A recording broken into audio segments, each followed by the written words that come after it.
anathema.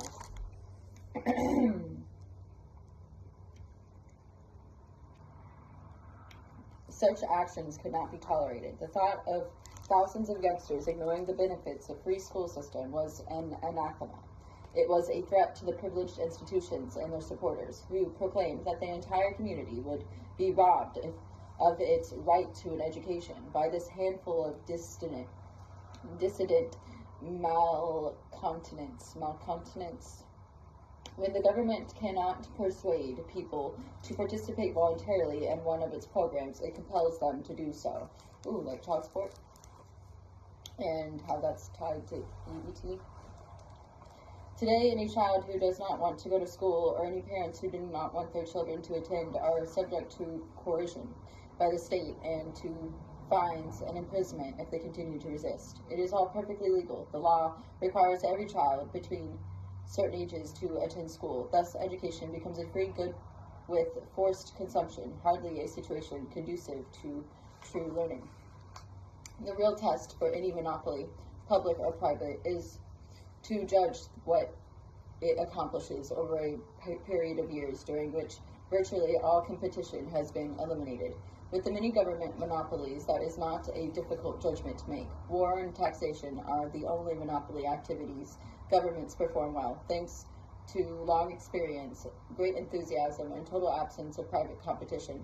Any monopoly institution, public or private, is destined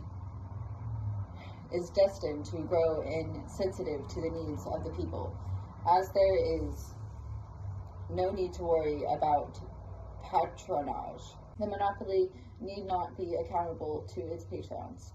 This is true whether the institution is the IRS or AT&T, and whether the service is medicine dispensed by the AMA monopoly or education dispensed by the public school monopoly. In a free market, on the other hand, an institution must serve its customers sensitively and well in order to survive. It is held to account by its patrons and must satisfy their demands or go bankrupt.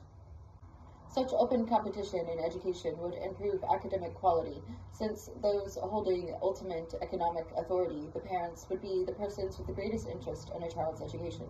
When collegiate schools started in the late 1950s, I did not conceive of education as an economic good subject to the laws of the marketplace.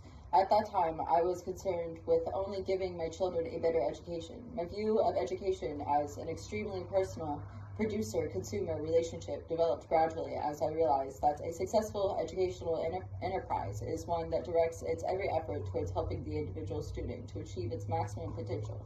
Institutions operating in open, free competition with others having similar motivation will be stimulated to provide the service. Competition provides the stimulation.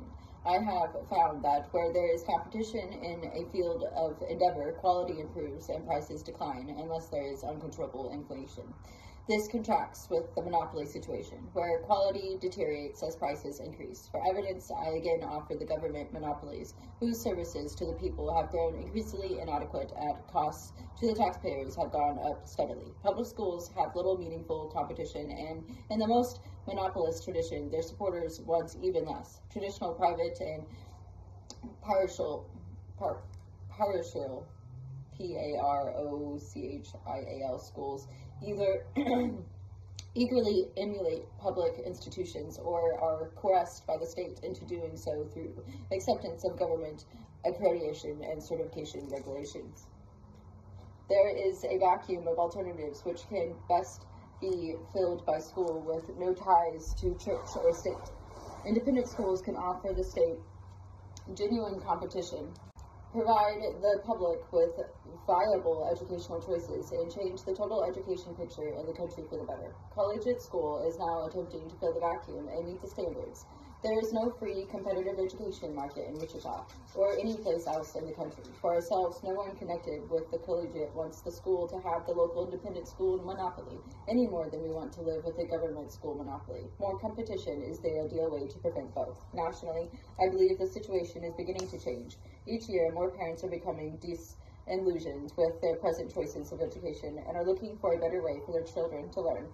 This means that the need and the market for working alternatives are also growing. The next step is for parents and teachers to declare their independence and to create these alternatives. That's all for today. Much love, Earthlings.